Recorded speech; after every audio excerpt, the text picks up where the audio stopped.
Muvandimwe, nongeye kugusuhuza mu izina ry'Umwami wacu Yesu Kristo, Imana iduhane umugisha. Tugira amahirwe yo kongera kwigana ijambo ry'Imana ndetse tugiye gukomereza ku mugabane wa kabiri, nk'uko muri kubibona. Ubushize twize icyigisho kivuga ngo iby'Imana yanga muri bizinesi n'imikorere mishya dusabwa kugenderamo. Twize umugabane wa mbere, uyu munsi almost mu ministries yabateguriye umugabane wa kabiri, kandi icyigisho mwagiteguriwe ndetse mugiye kukigezwaho nanjye Majabu Areruya Tito. Mbere y'uko rero tujya mbere mu cyigisho, mureke twubahe Imana dusenge. Mwami Yesu, turagushimiye cyane ko uduhaye umwanya mwiza wo kongera kwiga ijambo ryawe.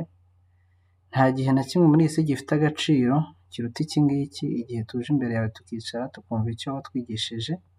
Izina ryawe rihimbazwe. Turetse Mwuka Wera ngo abane natwe kandi atuyobore.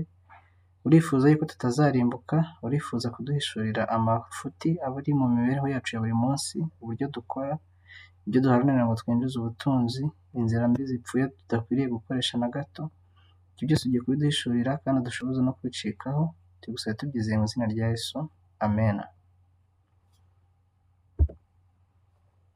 Uyu munsi rero, ubushize twibanze kuri Bibiliya gusa, twakoresheje amasomo ya Bibiliya gusa, ariko twari twabasezeraniye yuko turi buze noneho no kwifashisha ibihamya bitandukanye. Birumvikana ibihamya bimwe na bimwe ntabwo byose twabivuga kuko biba ari byinshi cyane, ahubwo twatoranyije bimwe na bimwe mushobora namwe ubwanyu kwisomera mu buryo bworoshye. Ibitabo bisanzwe bihari, ibitabo dufite byamaze no gusemurwa mu rurimi rw'Ikinyarwanda. Rero ibyo ni byo twifashishije, kandi turaza kurebera hamwe icyo Umwuka w'Abahanuzi abivugaho. Ingingo turi bwibandeho rero ni izi ngizi. Ese ni ibiki Imana yanga muri bizinesi zacu za buri munsi? Bizinesi ntabwo ari ukuvuga ngo umuntu wikorera gusa, ahubwo akazi kose dukora ka buri munsi kinjiza amafaranga. Ni ibiki Imana idashimishwa nabyo? Ni ibiki Imana yanga iyo tubikoze muri ako kazi? Ikindi, mbese inzira ukoresha winjiza amafaranga zemewe n'Imana?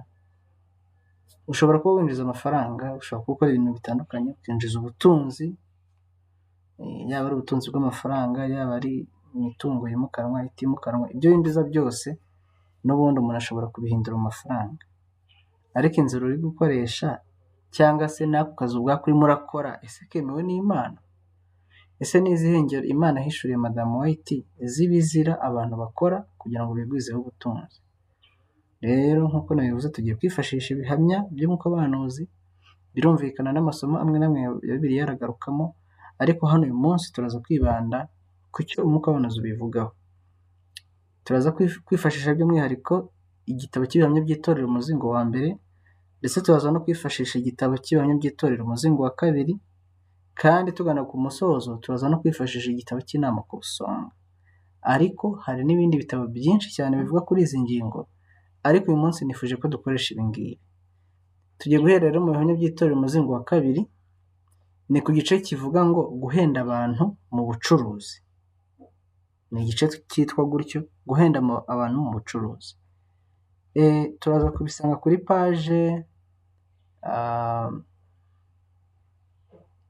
y'ijana na cumi na karindwi, paje y'ijana na cumi n'umunani mu gitabo cya soft, ariko mu gitabo gifatika ni paje ijana na makumyabiri na rimwe gukomeza, niho tugiye kubanza gukora bino bihamya. Tugiye guhera kuri paje y'ijana na makumyabiri. Nawe akurikije iyerekwa Imana yamuhaye, iby'Imana yamuhishuriye bibaho mu buzima busanzwe ku bantu runaka bari bariho muri icyo gihe. Hari ibyo Imana yabavuzeho, ariko natwe irabiduhishurira ibicishije mu muhanuzikazi Ellen White, kugira ngo natwe tugire amasomo dukuramo, kandi tubashe gutunganya imibereho yacu kugira ngo tube twiteguriye kuzazamukana na Yesu mu bicu ubwo azaba agarutse. Reka rero dutangire twumva umuburo Imana yatanze. Mwene data ukundwa H, ubwo ni umuntu wari ufite izina ritangizwa n'inyuguti ya H cyangwa inyuguti ya H, maze aramwandikira ati: maze igihe ntegereje ko mbona amahirwe yo kukwandikira, nyamara nakomeje kugira inkomyi. Nyuma y'iyerekwa mperutse kugira, niyumvisemo ko ari inshingano yanjye guhita ngushyira imbere ibyo Umwami Imana yashimye kunyereka. Nagaruwe ku byo mu gihe cyashize, nerekwa ko hari imyaka runaka yo mu gihe cyashize ndetse mbere y'uko ushyingirwa wabaga witeguye kunyunyuza abantu mu bucuruzi bwawe. Wari ufite umwuka wo kwirundanyirizaho ubutunzi no guhenda abantu mu bucuruzi. Ibyo bikaba byaradindizaga iterambere ryawe mu by'umwuka ndetse bigatera igikomere kinini mu mbaraga yawe ihindura abandi. Umuryango wa so wabonaga ibi bibazo ubirebeye mu mirebere y'ab'isi aho kubireba nk'uko ijuru ribibona. Urugero ruhanitse rwavuzwe n'umwami wavuye mu ijuru ngo ukundishe Uwiteka Imana yawe umutima wawe wose n'ubugingo bwawe bwose n'imbaraga zawe zose n'ubwenge bwawe bwose kandi ukunde mugenzi wawe nk'uko wikunda.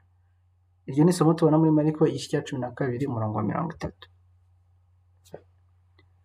Dukomeje kino gihamya yarakomeje aramwandikira ati muri ibi ngibi waratsinzwe. Guhenda abantu mu bucuruzi no kubariganya ni ikintu kibabaza Imana. Ntabwo izirengagiza amakosa n'ibyaha bikorwa muri iki cyerekezo nibiramuka bitatuwe kandi ngo bizibukirwe. Ubwo tugeze kuri paje y'121 mu gitabo cy'ibihamya by'itorero umuzingo wa 2. Ku bafite igitabo cya soft ni paje 17, ugukomeza ukagera kuri paje 118. Hano rero tubonye no muntu bandikiye bamubwira ati hari ibyo Imana yampishuye mu buzima bwawe ndetse ibintu wakoraga na mbere y'uko ushyingirwa ukiri umusore cyangwa se ukiri inkumi. Ibyo bintu nabibonye, umucuruzi bwawe wakundaga guhenda abantu ukabanyunyuza, byari ibintu bibi cyane kandi ngo byaguciye intege mu bya mwuka binangiza abakuzengurutse. Imbaraga yawe yagombaga guhindura abandi igatuma bareherezwa kwakira umwami Yesu. Iyo mbaraga yaracogojwe. Ubwo rero imaze gucogora irahindukizwa ikajya mu kindi cyerekezo aho kugira ngo bazane kuri Yesu, ugatuma ahubwo bava kuri Yesu bakajya mu nzira igana mu irimbukiro. Hano tumaze kubona ko baramubwiye bati ibyo bintu bibabaza Imana. Mushobora kuvuga muti ese guhenda bishatse kuvuga iki? Ati hari ibintu biba bidafite igiciro runaka kizwe. Ariko umutimanama niwo mushinja mukuru. Umucuruzi wese ahava akagera iyo ahenda abantu ababizi, n'abandi bose baramubwira bati uraduhenda, n'abandi bacuruzi bagenzi be baba babizi ko uwo mucuruzi runaka ahenda. Niba ukeneye kumenya ko uhenda abantu uzabibabaze, bazabikubwira ati wowe uraduhenda. Icyakora nuramuka uri gucuruza ibintu wenda bifite karite yo hejuru, nabyo bizaba bihenze kuko bifite karite yo hejuru. Ariko niba uri gucuruza bimeze nk'iby'abandi wowe ukabitangira menshi, hakazamo kwifuza. Hahandi umucuruzi atangira guhimbahimba ibinyoma ati kino kintu nakiranguye 10,000 kandi azi neza mu mutima we ko yakiranguye 8,000. Akakubwira ati basi nyungura 1,000 cyonyine umpe 11,000, ariko ntabwo akunguye 1,000 akunguye 3. Ibyo binyoma byose rero birandikwa mu ijuru, kandi ibyo ngibyo nibyo bizashinja abantu ku munsi w'urubanza. Bya bindi twita ko ari utwaha dutoya, twatundi ukora utanabitekerejeho cyane, nyamara kuko ari byo wamenyereye, ururimi rwawe ruhora ruvuga ibinyoma gusa. Icyo wimenyereza nicyo n'ururimi rumenyera, rukajya rugihora rukivuga rutanabyitayeho. Hano rero basoje bagaragaza amagambo akomeye cyane ngo ibyo byaha nibitarekwa ngo byaturwe kandi bizibukirwe, abantu bazarimbuka. Abantu bagomba kubyatura imbere y'Imana, byaba binashoboka imbere y'abo babikoreye. Umuntu akemera icyo cyaha, akemera amafaranga yagiye ariganya adakwiriye. Imana yifuza ko abantu batera imbere, ariko ntabwo yifuza ko bakoresha inzira mbi za Satani z'uburiganya no kubeshya no guhenda ndetse no kunyunyuza. Hari ikindi kintu abantu bakunda gukora cyo gufatirana umuntu mu byago, turaza kubibona. Ugafatirana umuntu ibibazo bye maze ukamuha amafaranga make adahwanye nayo wagombaga kumuha, ukitwaza ko ari mu bukene, ukitwaza ko ari mu biki. N'abandi benshi barabikora, abatwara abantu, abatwara imizigo, babona muri gare imodoka zashize, uwo ufatiranye mu nzira ukamuca amafaranga yikubye 3 kubera ko uzi neza ko nta wundi ari buze kubona, ari buze gutega. Ibyo ni ibyaha bikomeye, abantu bazabazwa. Hanyuma rero yarakomeje aramwandikira ati neretswe ibya kera maze mbona uburyo wafataga ibi bintu ujenjetse. Umwami Imana yarebaga buri gikorwa cyose ukoze. Cyo kujyana ku isoko amatungo yabaga adashyitse, ku buryo kuyagumana bidashobora kuzana inyungu, ku bw'ibyo agategurirwa kuba ibiryo, maze akajyanwa mu isoko, kugira ngo yongere kugarurwa no gushyirwa mu bifu by'abantu. Aha ngaha anamuhaye urugero rufatika rw'ibyo Imana yamuhishuriye. Uru rugero ni urutwereka yuko Imana iba izi ikintu cyose dukora, ibintu byose biri mu mibereho yacu, bya bintu byose ukora mu bucuruzi bwawe, bya bintu byose ukora mu kazi kawe, za raporo zose ukora ugashyiramo ibintu uzi neza ko atari byo. Ugasanga wakoresheje abakozi 5 ukandika yuko wakoresheje abakozi 10 kugira ngo baguhembe menshi. Icyo kintu cyose Imana irakizirikana. Kandi n'uyu muntu urabona ko ibyo byashyizwe ahagaragara. Ese bizagenda bite ibyacu byose nibiramuka bishyizwe ahabona? Mbese koko ninde uzabasha gushyirwa ku munzani agasangwa ashyitse ku buryo azaba yiteguye kujya mu ijuru?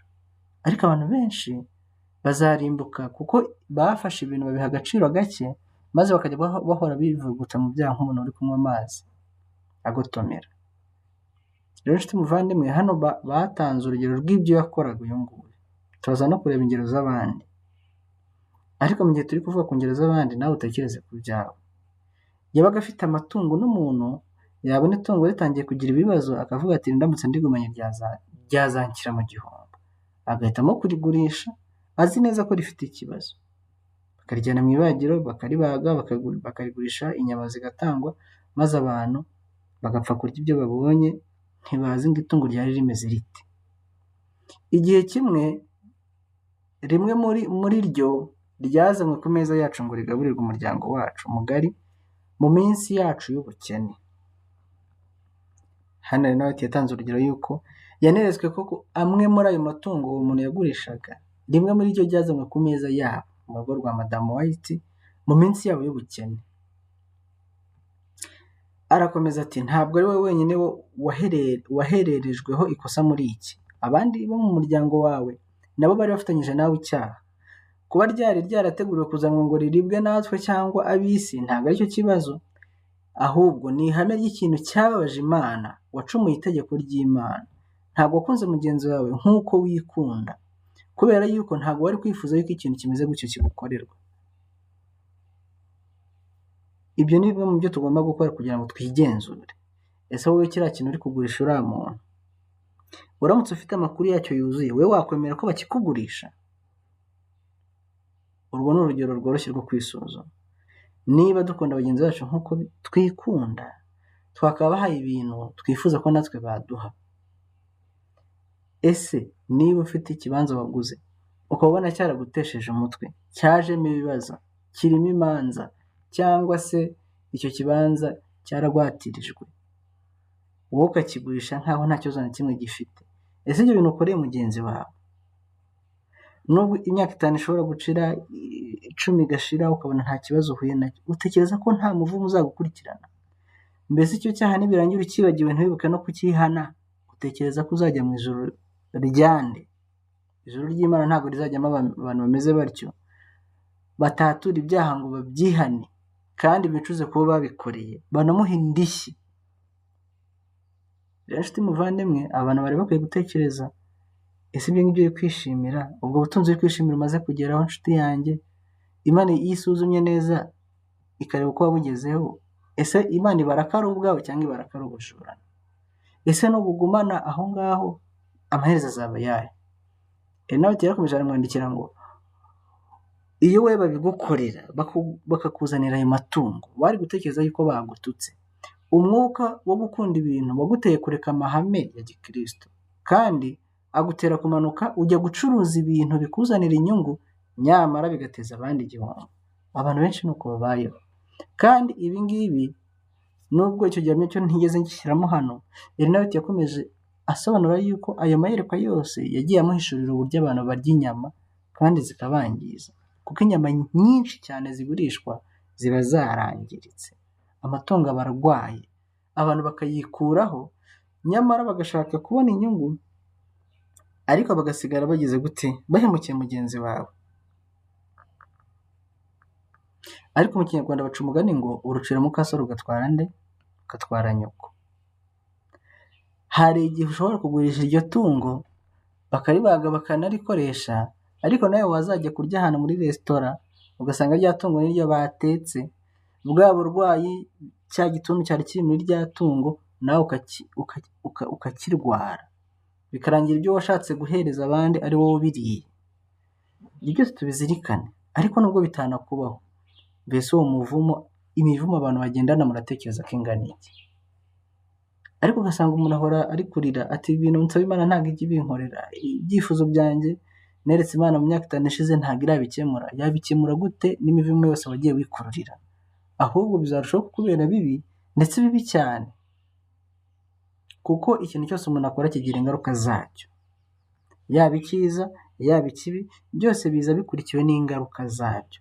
Kandi ibyo nabyo bihishura urukundo rw'Imana, kuko iyaba abantu bakora ibintu ntihagire ingaruka ziboneka, ntabwo abantu basobanukirwa n'icyo Imana yifuje ko bamenya muri ubu buzima.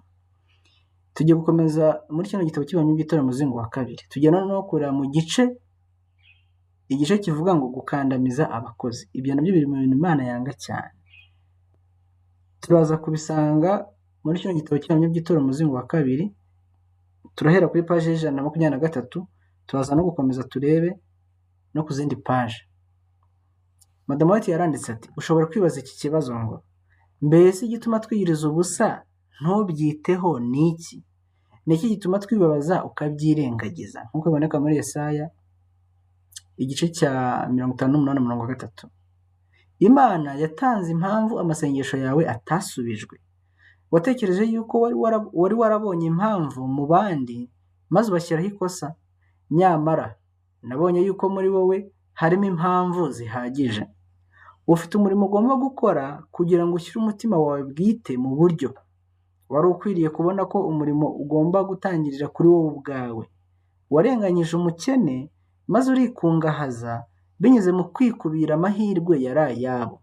Kubirebana n'ubutunzi, warikubiye ndetse ukora ibintu mu buriganya.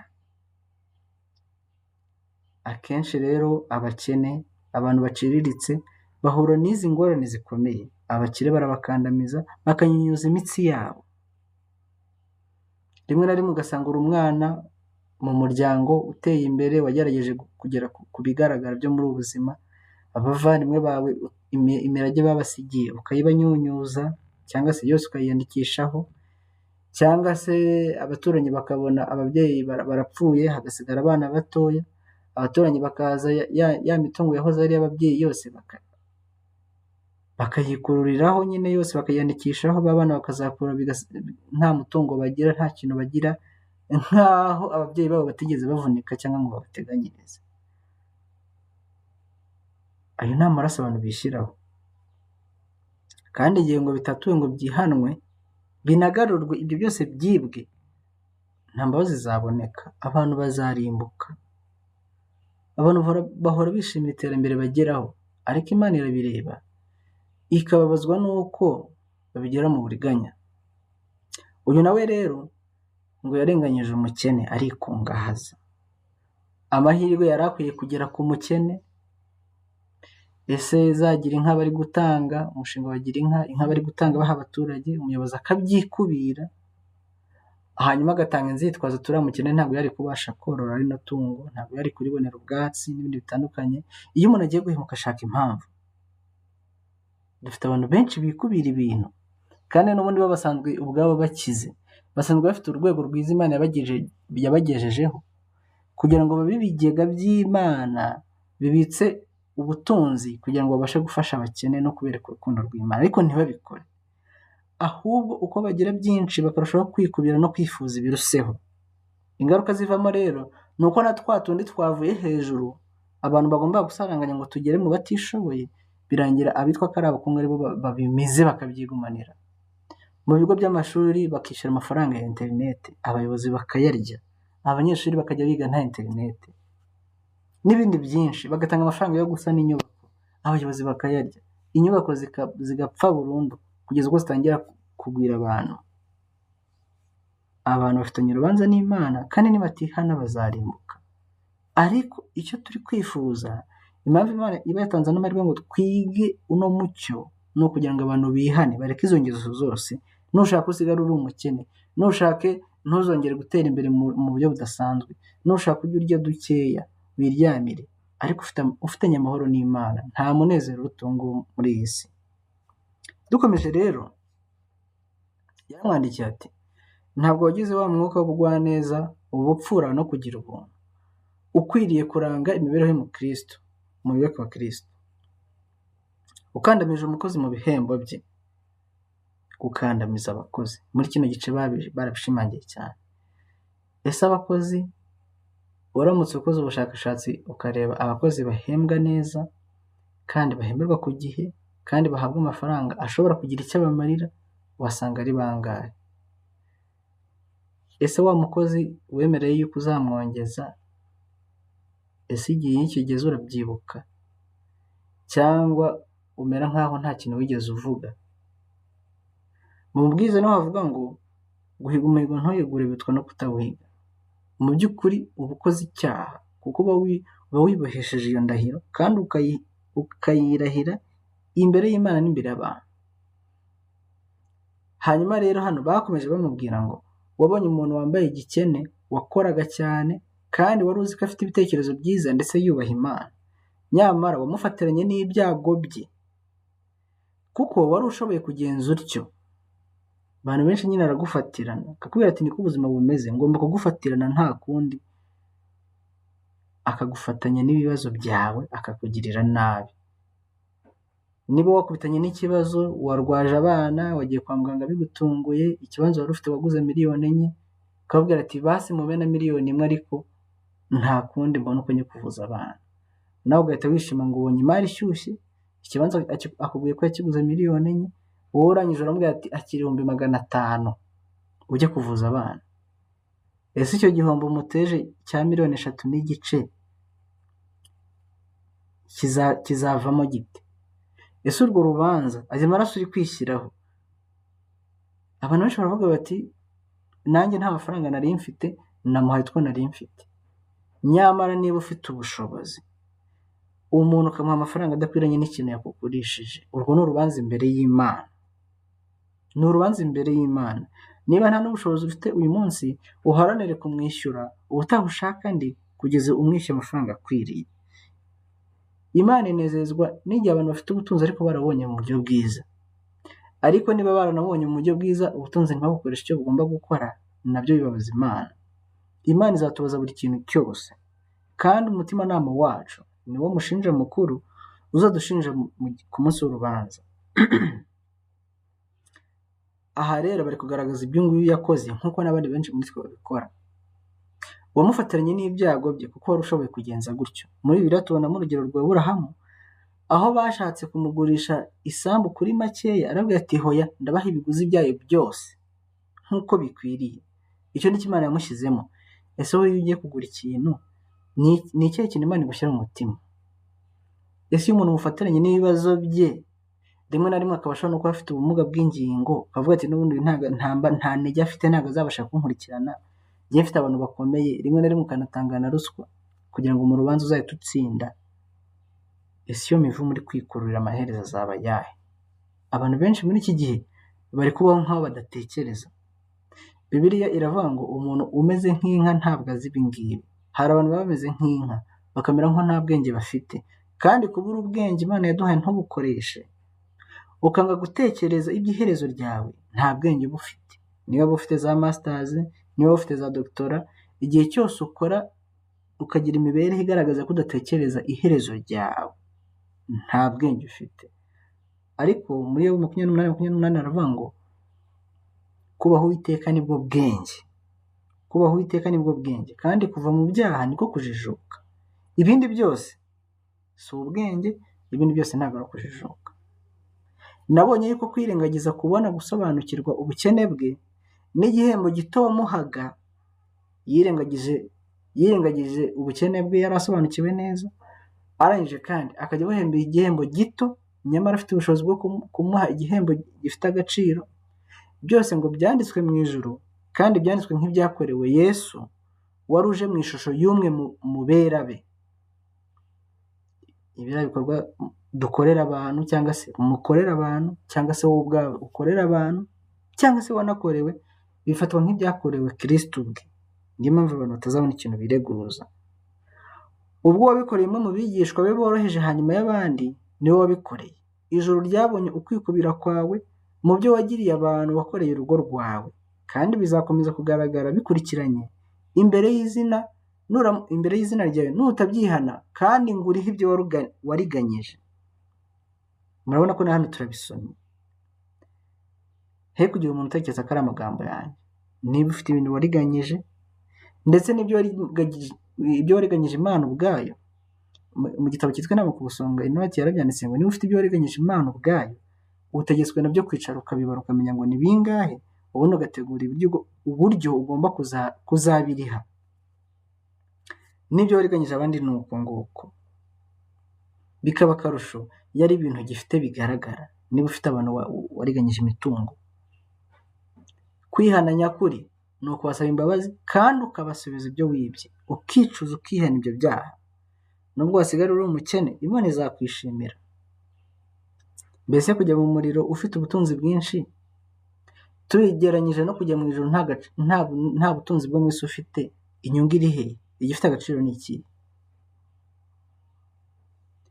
Intambwe imwe mbi itewe yangiza byinshi bizatwara imyaka n'imyaka kugira ngo bisubizwe mu buryo. Iyaba inkozi y'ikibi yashoboraga kubona ubunini bw'ikibi yakoze, byayitera gutakishwa n'umubabaro wo mu bugingo bwe. Arakomeza aramwandikira ngo urikunda mu bijyanye n'ubutunzi, urikunda ugatangira gukora ibyo Imana yabuzanije kugira ngo urusheho gukira cyane, hanyuma abandi barusheho gukena. Ku birebana n'ibya mwene data K, marayika w'Imana yaravuze ati, ubwo wabikoreye umwe mu bigishwa ba Kristo, ni Yesu wari uri muri we wabikoreye. Ubwo tugeze kuri paje y'124 muri kino gitabo cy'Ibinyoma by'Itorero umuzingo wa 2. Bya bintu byose abantu bakora, ukarenganya umuntu ukamufatanya n'ubukene bwe.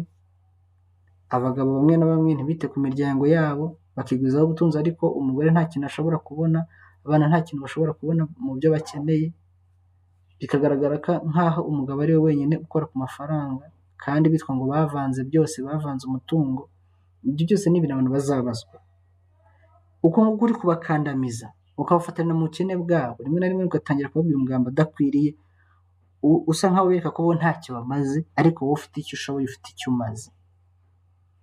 Ibyo bintu uri gukora uba umeze nk'uri kubikorera Kristo, kandi niba utabashije kwihana uzabibazwa, uzabiryozwa. Yarakomeje aramwandikira ati, nongeye kugaruka mu gihe cyashize, nerekwa umuryango mugari wari utuyemo mbere y'uko wimukira ahantu runaka. Wari umuntu wihugiraho kandi ugakurikirana n'iryo mu ihembe mu bucuruzi wakoreragayo, ugashakira inyungu mu byago by'abandi igihe cyose ushoboye gukora utyo. Nagerageje gushakashaka mu mibereho yawe mo ibikorwa by'ubupfura no kwitanga no kugira neza, nyamara sinabibona. Byari bike cyane. Umucyo wawe warasiye imbere y'abandi mu buryo bumvise wowe no kwizera kwawe muteye iseseme. Mbega amagambo ababaje. Ngo umucyo wawe warasiye imbere y'abandi, ariko abandi bumvishe wowe ubwawe no kwizera kwawe muteye ishozi, muteye iseseme. Kwizirikana kwawe no kunyunyuza abandi mu bucuruzi byashyize igitutsi ku kuri. Ni ukuvuga ngo iyo abantu bari gutukisha izina ry'Imana, baba bari gusebya Imana mu bapagani, bigatuma abantu batabasha no kwakira Imana ngo bihane. Bakavuga bati, niba umuntu uvuga ko yizera Imana ariko uriya ameze, niba umuntu witwa Adventiste umunsi wa 7 ubucuruzi bwe abukora kuriya, niba acuruza biriya bintu bya bindi byangiza abantu abizi neza kugira ngo yibonere amafaranga, ni ugutukisha ukuri kw'Imana, kandi ni icyaha gikomeye cyane, ni ikizira mu maso y'Imana. Arangije aramwandikira ngo Imana ibafashe kwibona byose, no kugira ngo rwa rwango yanga ikibi nk'iki ngiki namwe murugire. Imana yifuza ko twanga icyaha, tugacyanga urunuka, maze tukazibukira ibyaha. Ariko niba umucuruzi cyangwa undi muntu wari wese ukora bizinesi avuze ati, ndabizi bino bintu birangiza, ndabizi bino bintu harimo ibintu bitari byiza, ariko ndamutse ntabikoze napfa. Akagera agafata umwanzuro akavuga ati ndamutse nshatse kubikora neza mu kuri nahomba. Muzagane n'abacuruzi benshi bazanabibabwira ati bino bintu ndamutse ntabikoze gutya nahomba, nahita mfunga. Ese uramutse uhombye ugafunga, Imana ifite ubushobozi bukeya ku buryo itabasha kukubonera ikindi kintu cyo gukora? Ibyo ni ukubwira Imana ati Mana wowe nta bushobozi ufite, ndamutse nshatse gukora ibindi bintu naba ngiye kukugondoza, ati bino niwe watumye mbijyamo, ariko ntuzirikane ko ibihe bihinduka, wenda wabigiyemo ibintu bikimeze neza, none ibintu byagenze nabi, kugira ngo umwuka birasaba kumuriganya. None niba Imana irimo irakwereka ko ugomba kubivamo, kuki utari gukurikira ijwi ry'Imana nk'uko ariyo yakuyoboye mbere? Kuki utari muremera ko Imana ikuyobora no kuri iyi nshuro? Arakomeza aramwandikira ati neretswe ko wakandamije abakozi bawe mu bihembo byabo. Umuntu wese ukandamiza abakozi mu bihembo akagenda agabanya amafaranga agomba kubaha, cyangwa se ntanayabahere ku gihe, ibyo ni ibintu abantu bazabazwa, ni urubanza rukomeye cyane. Abandi bakozi benshi baramburwa bikarangira badahembwe. Kubona umuntu witwa ko ari umukire ubizirikana akita ku bakozi akabahemba neza ni ingume. Ariko ikintu kinatangaje, abantu koko ntabwo bafite ubwenge. Mbese ni uwuhe muntu wigeze wita ku bakozi akabaha ibyo bakeneye hanyuma akabura umusaruro? Buriya umukozi wishimye akora neza, nyamara umukozi ubabaye akora nabi, kandi ashobora kugukorera ikintu ntunakimenye ariko kikazakugiraho ingaruka no ku bana bawe. Yarakomeje aramwandikira ati wuririye kuko ibintu byari bimeze, maze ushyira hasi cyane ibihembo by'abagufashaga umurimo. Ibi ntabwo byashimishije Imana.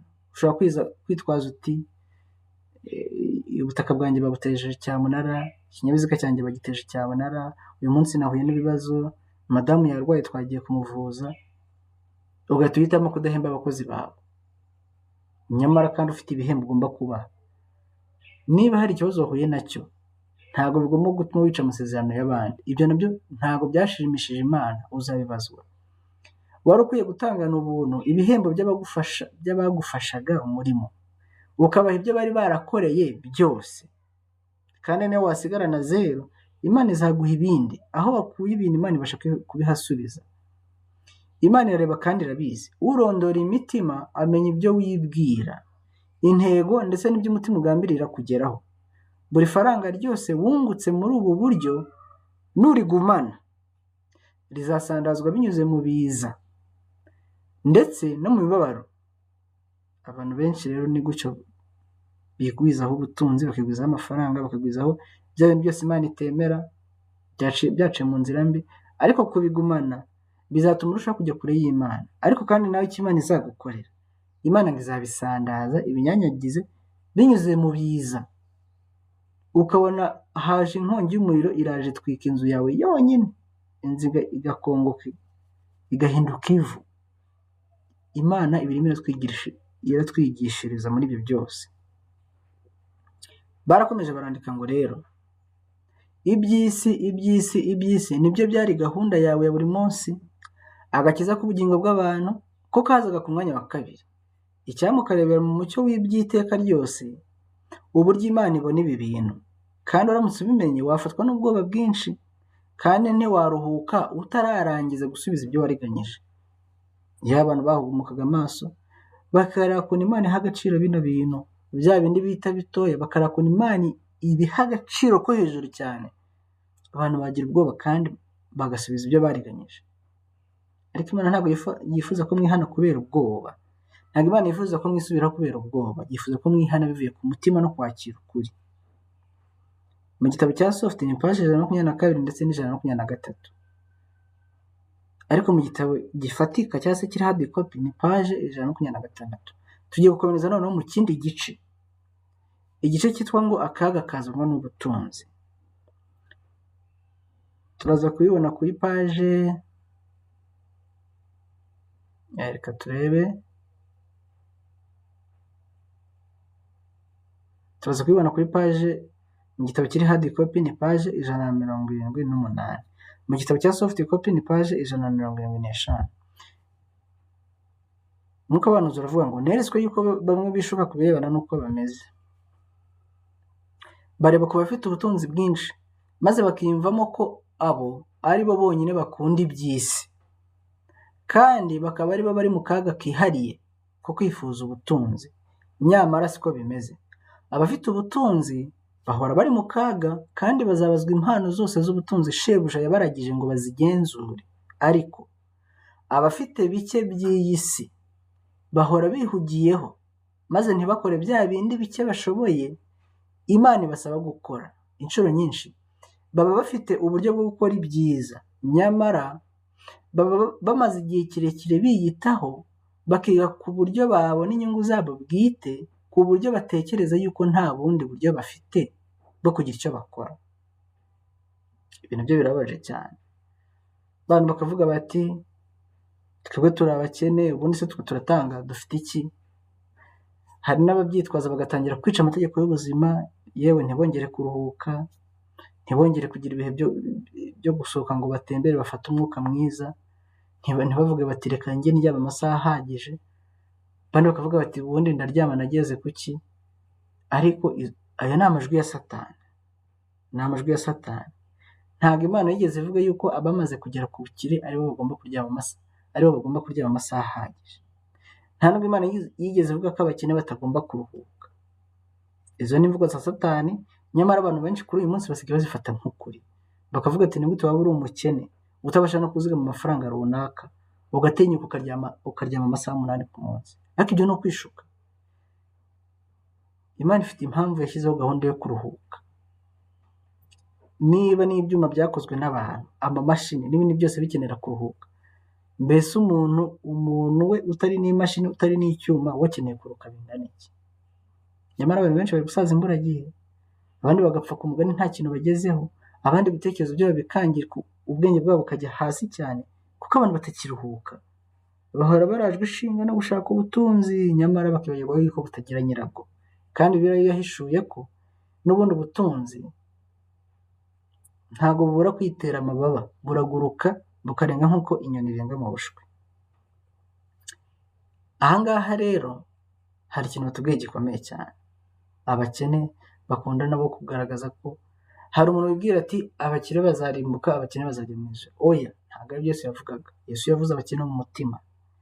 Nyamara abakene bo ku mubiri nabo iyo batitwararitse, ubukene bwabo burabarimbuza. Bitewe n'iki? Nabo bagahora bihugiyeho bavuga bati nanjye nzagira icyo ngeraho. Udufaranga wari ubonye, Imana yagusaba yuko ugira icyo ukoramo ngo ufashe mugenzi wawe, ati ndahita nsubira inyuma, ayo nari maze kugera kuri konti leta yongera ajya hasi. Niba ari ikintu gitera abantu ubwoba, ni ukubona amafaranga wari warazigamye asa nk'atangiye kugabanuka, wowe wifuza yuko ahora azamuka, ariko iyo ubonye ikintu kigusaba yuko agabanuka, abantu benshi baravuga ati ibi ndabyirengagije, ntabwo nifuza gusubira inyuma, ntabwo nifuza gusubira aho navuye. Ariko ninde wababwiye yuko gukorera Imana bituma umuntu akena? Ntabwo bibaho. Iryo ni ijwi rya Satani. Aha rero baravuze ngo abibwira ko ari abakene ntabwo bivuze yuko nta kintu kimwe ugomba gukora. Ni muko bya bindi bike mushoboye mutekereza ko mushobora gukora, hanyuma ibyo abafite byinshi nabyo mubibaharire. Ibyo ni urubanza rw'Imana. Ariko ugasanga umukene ari guhora araka umukire ngo uriya niwe ukunda amafaranga, ahubwo hari n'igihe ugenzura neza ugasanga abakene bakunda amafaranga cyane kurenza n'abakire. Reka rero twikomereze, tugiye no kureba mu kindi gice mu mahame by'itoro umuzingo wa 2, tugiye kureba ku kindi gice aho rero nawe cyanditse igice kivuga ngo abagaragu ba Mamoni. Reka mbabwire page tugiye kwifashisha muri icyo gice, kandi turabona ko izi ngingo yazanditseho inshuro nyinshi agenda agaruka kugira ngo ahari abantu barusheho gusobanukirwa, bamenye icyo Imana yifuza ko bakuramo, kandi abantu bihane bagire imibereho yo kubaha Imana. Page 185 mu gitabo kiri hard copy. Enabiti yaranditse ati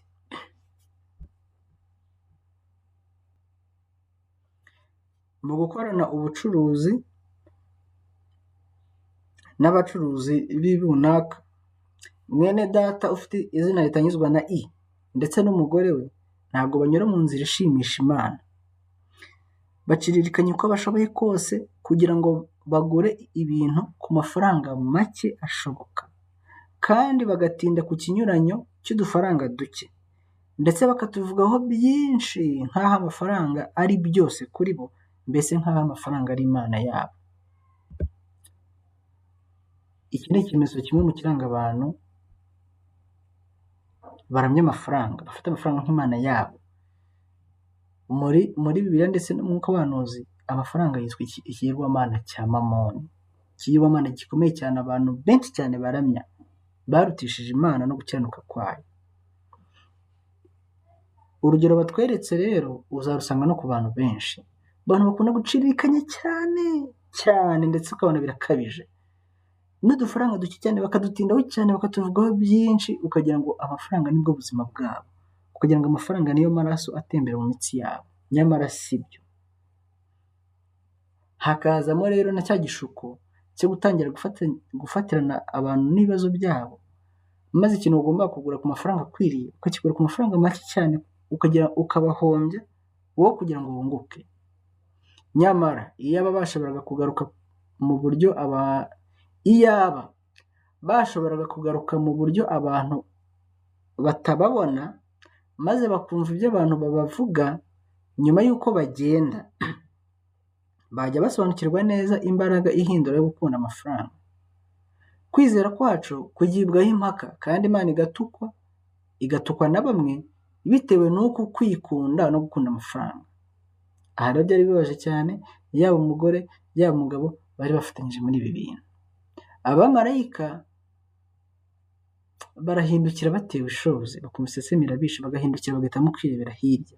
Ikintu cyose cyo mu ijuru ni icy'icyubahiro kandi kiri hejuru.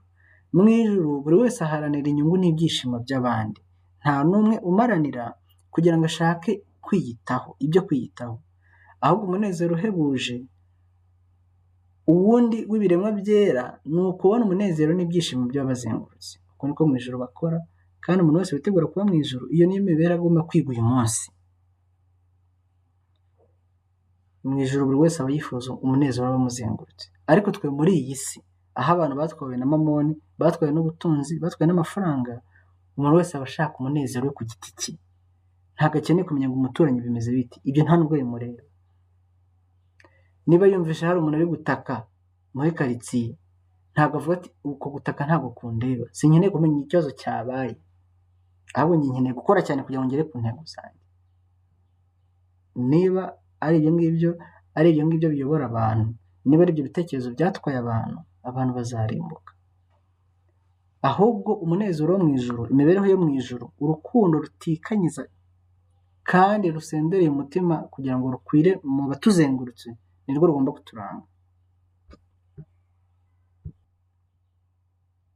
Barakomeje ngo gukunda imiya ni umuzi w'ibi byose, nk'uko tubisanga mu rwanda rwa Timoteyo igice cya 6:10.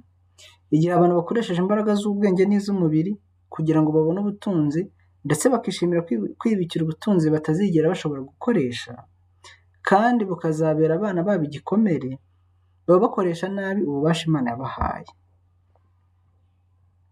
Ano magambo arakomeye cyane. Berekana ko imico yabo yandujwe no kuba baratwawe no gukurikirana indamu. Aho kugira ngo bagere ku munezero, ni abahanya. Bakinze imitima yabo kugira ngo itabona ubukene bw'abashonji, kandi berekanye igihamya cy'uko nta mpuhwe bagirira abababazwa. Aya ni amagambo aboneka mu bihamya by'itorero umuzingo wa 2, paje 186 mu gitabo kiri hard copy, ndetse mu gitabo kiri soft copy ni paje 183.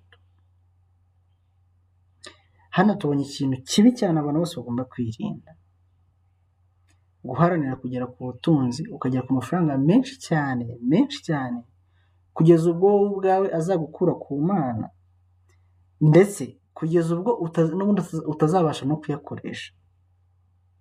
Ugasanga abantu, kandi muzabigenzura, abantu benshi bagera ku butunzi bwo ku kigero cyo hejuru ari uko bamaze gusaza, baba bakuze bafite imyaka yo hejuru, ugasanga afite ubutunzi nawe atazabasha gukoresha, maze mu kubwikuraho no kubusaranganya akabuhereza abana be nabo kuko baboneye ubusa, nta kintu bavunikiye, kandi nanone ni ubutunzi bwinshi cyane ku buryo nabo ubwabo no kubumara bizabagora, bikarangira bihindutse igitutsi, bikarangira bihindutse umuvumo. yaba ku babyeyi ndetse no ku bana. Ese izo mbaraga zawe abantu benshi ni izo ntego baba bafite. Umuntu wese avuga ati ngiye nabyaye abana, ntabwo nifuza yuko bazavunika nk'uko navunitse. Ariko ugasanga mu kuvuga ibyo, ikintu arimo arakora arimo arabarinda kuvunika nubwo kwaba guto cyane. Arifuza ko bazabaho batavunitse na gato. Nta kindi kizaviramo abo bana muri ibyo ngibyo uri kubakorera, ni uko bazahinduka ibyigenge, abatubaha Imana, abasuzugura Imana, abadaha agaciro umurimo, abadaha agaciro akazi, abatita ku bandi. Nizo ngaruka zizababaho. Kandi nawe ngo utekereze za mbaraga wakoresheje umuhati wawe wose, amajoro yose wabyukaga, wamara kugera ku butunzi ntubukoreshe, ugapfa utaburiye, abana bakabihindukira umuvumo. Mbese ubwo ubuzima bw'uwo muntu buba bwaramaze iki? Imihati n'imiruho ye yose biba byaramaze iki? Nyamara ikibabaje, uko niko Satani ashukashuka abantu, bakabaho imibereho imeze ityo. Maze rero berekana yuko ngo batwawe no gukurikirana indamu. Berekana yuko nta kindi kintu bitayeho mu by'ubuzima uretse kugwiza ubutunzi bwa bundi butagira nyirabwo. Bakifuza kubugumana kandi bidashoboka ko umuntu yabugumana. Buri muntu wese arapfa akabusiga. Tugana ku mwanzuro rero, tugiye kwifashisha ibitabo bibiri. Tugiye kureba noneho mu gitabo cy'Ibihamya by'Itorero umuzingo wa mbere, ariko kandi turaza no kureba ni umuzingo wa mbere ku gice kivuga ngo gushukana k'ubutunzi. Turaza no kureba mu gitabo cy'Inama ku Busonga igice cyaho cya 29 kivuga ngo uburyo bwo kubona ubutunzi. Tugiye guhera ku magambo aboneka mu Bihamya by'Itorero umuzingo wa mbere, kandi reka mbabwire paje tugiye kwifashisha. Mu gitabo cya hard copy tugiye gusoma kuri paje 447, niho hantu tugiye guhera. Mu gitabo kiri soft copy ni uguhera kuri paje 348. Nk'uko abantu baravuga ngo igikorwa cyose cyo kuriganya cyangwa gukandamiza no gutandukira ukava mu nzira ikwiriye, bitinde bitebuke ntikizihanganirwa ku muntu ufite ubutunzi kuruta uko byakwihanganirwa ku muntu udafite na busa. Ubutunzi bwose umutunzi arusha abandi bose afite, ntabwo bufite agaciro gahagije ku buryo bwatwikira icyaha gito hanyuma y'ibindi imbere y'Imana. Ntabwo buzemerwa nk'incungu y'igicumuro cye. Dukomeje, ubwo abantu baravuga ngo kwihana, kwicisha bugufi nyakuri, umutima umenetse n'umutima ushenjaguwe nibyo byonyine Imana izemera. Kandi nta muntu n'umwe ushobora kugira ukwicisha bugufi nyakuri imbere y'Imana keretse gusa abyerekaniye mu rugero atanga imbere y'abandi. Nta kintu cyemerwa n'Imana giciye munsi cyangwa se kiri munsi yo kwihana, kwatura no kureka icyaha. Nta kindi kintu Imana ishobora kwemera. Ubwo rero hano ikintu tubonyemo gikomeye cyane,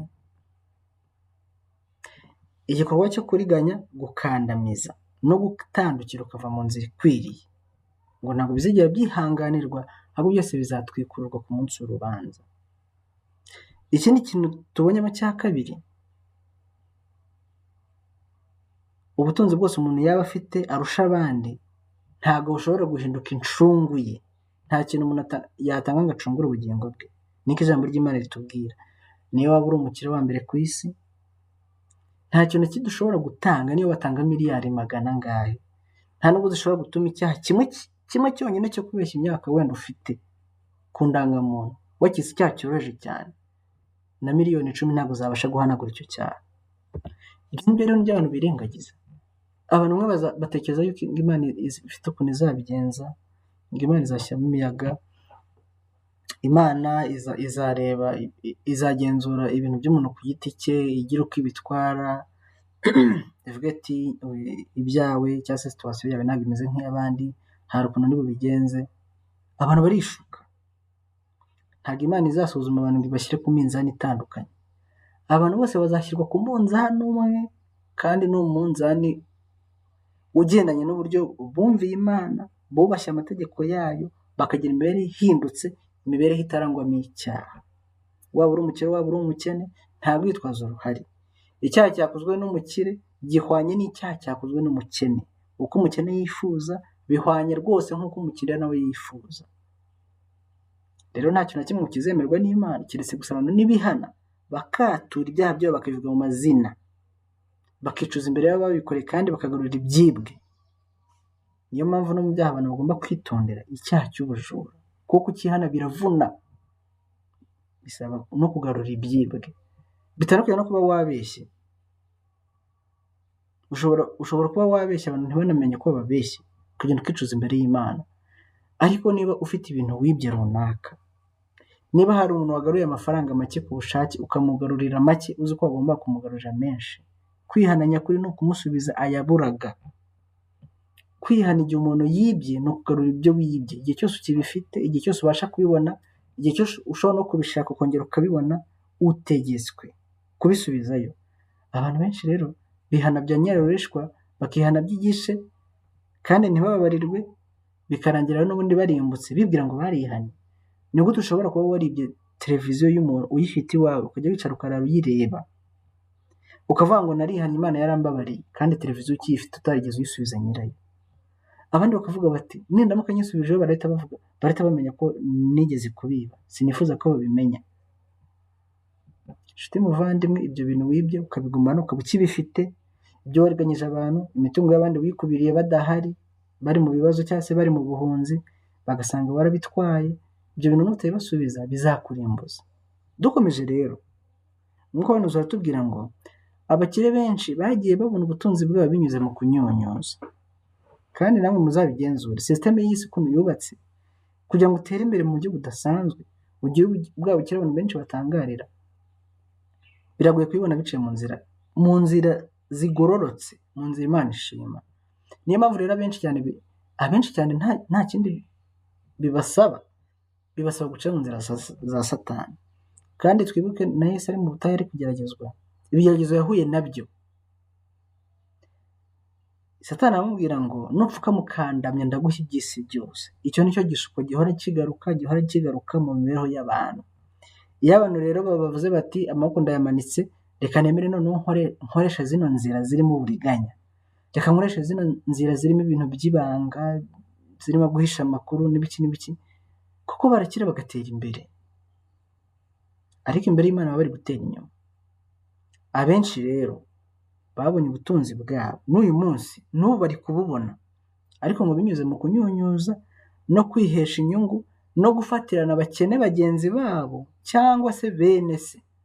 Tekereze ko umuntu afatirana n'abavandimwe be bwite, bavindimwe, kandi aba bantu ugasanga barimo barahimbaza ubucakura bwabo n'amageza yabo, mu guciririkanya ndetse no mu igura. Bakavuga ati njyewe nkoresha no mayeri mbigenza gutya, ati ubundi njyewe akazi ndakazi, bino bintu mbisaziyemo n'ibiki, bakagenda birata ingeso zabo mbi. Umuntu agakora ikintu kiba akanakirata, nirwo rwego abantu bagezeho. Akitegereza umukene, tiwe nta kintu uzageraho, ati warasinziriye, timenya ubwenge. Nyamara Imana izishimira uwo mukene niba yubaha Imana kurenza umukire, nubwo si na ngombwa ngo ube umukire cyane, nubwo wowe waba wibwira ko ukiri umukene, nubwo waba wibwira ko ntaho uragera ngo ugere ku bukire wifuza, ariko n'utwo witaka ari dukeya Imana izagenzura, ntuberagenzura inzira zose ukoresha kugira ngo ubone ibyo ngibyo ufite. Nawe yaranditse ati igihe nyamara umuvumo w'Imana uzaba kuri buri faranga ryose ryabonywe muri ubwo buryo. Buri faranga ryose nubwo ryaba ari rimwe, nubwo ryaba ari igiceri cya 50 cyabonetse muri ubwo buryo, icyo giceri gihorana umuvumo, kandi uwo muvumo uza ku bugingo bwawe, kandi uwo muvumo uzaba no kuri buri nyungu yaryo iri mu biganza byabo. Ibyo ngibyo wibye n'inyungu ibyo wibye bigenda bikungukira, ibyo byose bifite umuvumo bigendana nabyo. Igihe nerekwaga bino bintu nashoboye kubona imbaraga iri mu magambo y'Umukiza ubwo yavugaga ati icyoroshye nuko ingamiya yanyura mu zuru ry'urushinge kuruta uko umutunzi yakwinjira mu bwami bw'Imana, nk'uko tubisanga muri Matayo 19:24. Ushobora gukora rero ibintu byinshi bibi bitandukanye, ntihagire ugufata, ntihagire ukubona, nyamara ijisho ry'Imana rigira gute? Rirakureba. Biragoye cyane rero umutunzi, umuntu uramye mamoni, umuntu ufata amafaranga akayaha agaciro akayarutisha kubaha Imana n'ibyo Imana isaba. Uwo wese Abantu benshi baravuga bati amategeko y'Imana turayazi, turayubahiriza. Itegeko rya mbere, ntukagire izindi mana mu maso yanjye. Nyamara niba hari itegeko abantu bica cyane, niba hari itegeko abantu bakandagira munsi bakarijibata munsi y'ibirenge byabo, ni iryo ngiryo. Niyo amafaranga atuma utangira kunyura mu nzira zidakwiriye, amafaranga agatuma utangira gukora ibyo uzi neza ko bidakwiriye, ukajya mu nzira zidakwiriye, ugakora ibintu abantu bose bakubuza, bakubwira ati bino bintu si byo, ntibikwiriye. Amafaranga agatuma umuntu yiyandarika, abantu bagatangira gushyira ubwambure bwabo ku mbuga nkoranyambaga, kuko azi neza yuko mu gihe runaka bizamuzanira amafaranga. Ayo mafaranga ariho umuvumo. Rero hano baratubwira ngo abafite ubushobozi bwo kubona ubutunzi bakeneye guhora bari maso. Nibatagenza batyo, ukuronka ubutunzi kwabo kuzahinduka kubi. Nibatagenza batyo, ukuronka ubutunzi kwabo kuzahinduka kubi, maze be gukomeza kuba abanyakuri badakebakeba. Muri ubwo buryo, benshi bagwa mu gishuko, bakarangamira ibirenze urugero, bakakira ibirenze agaciro k'ikintu batanze, kandi bakareka amahame yo kugira ubuntu, gutanga n'ubupfura bya muntu, kugira ngo babone indamu mbi. Aha ni kuri paje ya 447 mu gitabo cy'Abanyagitora umuzingo wa mbere. Nubwo abatunzi bashobora kurundurira ubuzima bwabo bwose intego imwe yo gushaka ubukire, akaba ariyo ntego yonyine bafite mu buzima, ari nacyo kintu cyonyine bashyiramo imbaraga ngo kigerweho, nyamara nk'uko ntacyo bazanye mu isi, nta n'icyo bayivanamo, bagomba gupfa bagasiga ibyabatwaye imbaraga nyinshi cyane ngo babibone. Mbega amagambo ababaje. Bashyize mu kaga ibyabo byose, bashyira mu kaga inyungu zabo z'iteka ryose, kugira ngo babone ubutunzi, ariko bizarangira babuze iby'isi kandi babure n'iby'ijuru. Abantu basigaye bihumuriza, bakanishukashuka, ati njyewe ntabwo nzigera mbura byose, ntabwo nzabura iby'isi ngo mbure n'iby'ijuru. Mbega ko nta bantu bishuka.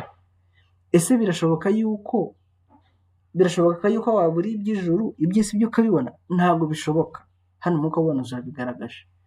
Nubwo wibwira ko wabigezeho mu gihe ukiriho, ariko amaherezo urapfa nabyo ukabisiga. Rero birangira umuntu abuze iby'isi n'iby'ijuru. Igishoboka cyonyine ni ukubona iby'ijuru, ariko iby'isi nta nyirabyo bifite. Nubwo wabimarana imyaka runaka ubyishimira, ejo bundi uzaba wapfuye wanibugiranye, abaturanyi bazakwibagirwa, abari bakuzi bose ntawe uzongera kukuvuga, aho bazagushyingura ejo bundi hazaba hameze ubwatsi cyangwa batangire kuhahinga. Ni ukuri uzibagirana, kandi ku munsi w'urubanza uzazuka kugira ngo uhagarare imbere y'intebe y'imanza. Icyo ni cyo abantu benshi batitaho, kandi kizabarimbuza. Nyamara niba dukoresheje umucyo Imana ibiduhishuriye kugira ngo twihane by'ukuri, duhindure imibereho yacu mu buryo bwuzuye, twemere kwakira imibereho mishya, twemere kwakira ikanzu ya Kristo yifuza kutwambikaho imibereho mishya y'abari muri Kristo Yesu, icyo gihe tuzarokoka, kandi tuzamera nk'abantu 8 barokokeye mu nkuge. Dusoza rero, Imana yifuza yuko twagira ubunyangamugayo mu mirimo izana inyungu. Tugikora amagambo aboneka mu nama ku busonga, mu gitabo cy'inama ku busonga, paji 130, kandi ku muntu wifuza gucukumbura biruseho, akaniga byinshi cyane, namunarikira no gusoma igice cyaho cya 42 mu gitabo cy'inama ku busonga. Ni igice kivuga ngo akaga gaterwa n'irari ry'ubutunzi, ndetse yanakomeza akareba igice cyaho cya 43 kivuga ngo kugerageza gukorera Imana na mamoni. Ibyo byose rero byagufasha kugira ngo urusheho kwimbika no kurushaho kwiga byinshi birenze n'ibyo twize uyu munsi. Hano umwuka w'ubuhanuzi uravuga ngo uko dukorana na bagenzi bacu mu buriganya mu bintu byoroheje, cyangwa se tukanyereza imisoro mu bintu byinshi, niko tuzagenza igihe tuzaba dukorana n'Imana. Twarimenyeje kuriganya abantu, twarimenyeje kunyereza imisoro, twarimenyeje kuba imibereho nyine y'uburiganya. Ibyo ngibyo ngo ni nabyo tuzakora igihe tuzaba turimo gukorana n'Imana. Abantu bakomeza gutsimbarara ku ngeso yo gukoresha uburiganya, bakayizirikaho, bakavuga ati imibereho yanjye ni ukuyubatse, sinabihindura, mbihinduye napfa. Ubundi se uramutse ubihinduye ugapfa, ariko ugapfira mu biganza bya Yesu, bitwaye iki? Icyo nicyo rero abantu bibagirwa cyangwa se bakakirengagiza. Abantu rero bakomeza gutsimbarara kuri iyo mibereho, bizagera ubwo bibahindukira amahame yabo ubwabo, bihinduke nk'inkingi zifasha imibereho yabo, kugeza ubwo bizaba amahwi n'ubuzima bwabo ntibabashe kubicikaho. kugeza ubwo bazariganya n'imitima yabo ubwabo, maze bizarangira babuze ijuru ndetse babure n'ubugingo buhoraho.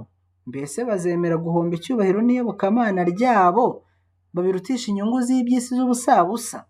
Mu bantu dusengana harimo abantu bameze batyo, kandi bazaba bagomba kumenya icyo kubyarwa ubwa kabiri ari cyo. Bitabaye ibyo ntibashobora kuzabona ubwami bw'Imana. Dukomeje amagambo ya nyuma asoza kino cyigisho, Umwuka w'Abahanuzi aratubwira ngo ubunyangamugayo bugomba kugaragarira muri buri gikorwa cyose cyo mu mibereho yacu. Abamarayika bo mu ijuru basuzuma umurimo wose ushyizwe mu biganza by'umuntu, kandi iyo habayeho gutandukira akava mu mahame y'ukuri, ijambo ngo ntashyitse ryandikwa mu bitabo. Rero Imana idufashe kugira ngo twihane, kandi twihane burundu. Ibyo twibye tubigarure. Amaturo n'icyacumi twariganyije Imana nabyo tubigarure. Tubeho tudafitanye urubanza n'isi, tubeho tudafitanye urubanza n'ijuru. Ku buryo nuramuka unasinzira cyangwa uvuye mu mubiri, he kugira umuntu uzavuga ati uyu muntu turamuruhutse. Ahubwo abantu bose bazaba bari bavuga bati tubuze umuntu w'ingenzi. Imana nayo izavuga iti mbuze umuntu wari umukozi. Ariko kandi Imana izishima ivuga iti nyamara nubwo asinziriye, imirimo myiza y'abera igiye imuherekeje. Mbese ntabwo wakwishimira yuko Imana ikuvuga ayo magambo? Ariko biraharanirwa. Mu gusoza icyigisho cyacu rero, reka twubahe Imana, twicire bugufi, dusenge. Mwami Yesu, tugushimiye ko udukunda. Ineza yawe, umucyo uhora udusesekazaho, amagambo ahora utwigisha biduhisha urukundo rwawe. Tugushimiye yuko nta kintu utakoze ngo umuntu ye kuzarimbuka. Watanze umucyo wose ushoboka. Ibyo wabuzanije mu mibereho ya buri munsi, ibyo wabuzanije tugomba kwirinda, byose warabigaragaje.